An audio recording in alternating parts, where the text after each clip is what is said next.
Tompo masoko eo amin'ny lafiny ara-pinoana natanteraka fivoriana mandritra ny 2 andro ary ny komity lehibe nasionaly ny sampana lehilahy kristianina eo anivon'ny FGKM. Ny alarobia 12 jona sy ny alakamisy 7 jona no anatanterahany sampana lehilahy kristianina FGKM ny komity lehibe nasionaly. Indray mandeha isan-taona moa no anatanterahana izany komity lehibe izany.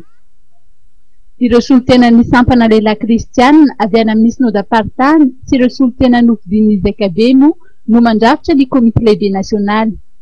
Ny komity lehibe no manapa-kevitra sy manomana ireo asa samihafa tanterahan'ity sampana ity. Ny mpitandrina Ralson Gilbert no nitarika ny fanompo-pivavahana ary nitonian'ny departementan'ny fiangonana ao amin'ny kobe FGKM no nitory ny tenin'Andriamanitra dia ny mpitandrina Radinson Jona. Ny loha hevitra ambandinina moa dia ny hoe be hery ny lehilahy endry, eny mitomby hery ny olona manam-pahalalana. Isan'ny tanjona lehibe hotratrarin'ny SLK FGKM amin'izao fotoan'izao ny fananganana trano itoerana. No anatanterahana ny komity lehibe ny sampana lehilahy kristianina FGKM entina anomanana ary iomanana ny amin'ny fiaonam-be nasionaly sy ny ZKB izay amaranana ihany koa ny taom-piasana 2 sy 2 ka hatramin'ny 5 sy 2. Zava-dehibe anivon'ny sampana tokoa ny komity lehibe satria rafitra iray mpanapa-kevitra manomana ary mandrafitra ny asa rehetra tanterahan'izany sampana izany.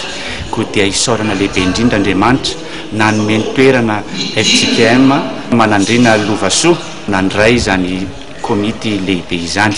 Ty komity lehibe ity ihany koa no entina anehoana indray ny fanentanana ny amin'ny ivitoeran'ny sampana lehilahy kristianina amin'ny alalan'ny paika ray ny ampidimy entina hitezana sy anolokolona ny lehilahy kristianina eto anivon'ny FGKM. Novetesina nandritry ny fanompo-pivavahana ny hira fanevan'ny sampana lehilahy kristianina. Ny FGKM manandrina Lovasoa Avaradrano moa no nandray ity fivoriana ity izay ny fanandrifa indrindra amin'ny hetsika karakarain'izy ireo amin'ny alahady 12 jona ho avy izao.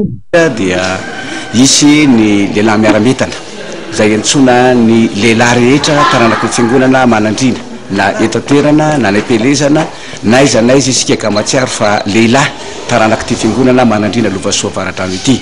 Ny alahady 12 ny volana jona izao no antsoinantsika hijoroantsika eo anatrehan'Andriamanitra anaovantsika ezaka lehibe hitondrantsika ny anjara birikintsika atanterantsika ny zara fanompona eo anatrehan'ny tompo fa manana lehilahy mahery izay nantsona ny fidina amin'ny fanompona azy Andriamanitra.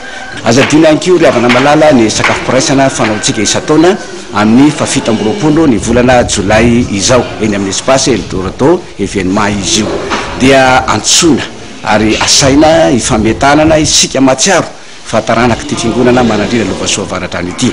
Ny ezaka ataontsika amin'izany sakafo piraisana izany moa dia amin'ny tantsika ny tsangam-bato dia ny trano fisainana. Dia amin'ny alahady zao zany no tanterahana indray ny lehilahy miara-mientana ao amin'ny FGKM manandrina Lovasoa Avaradrano isy ny filaharam-be ataon'ny lehilahy rehetra alohan'ny fanompo-pivavahana.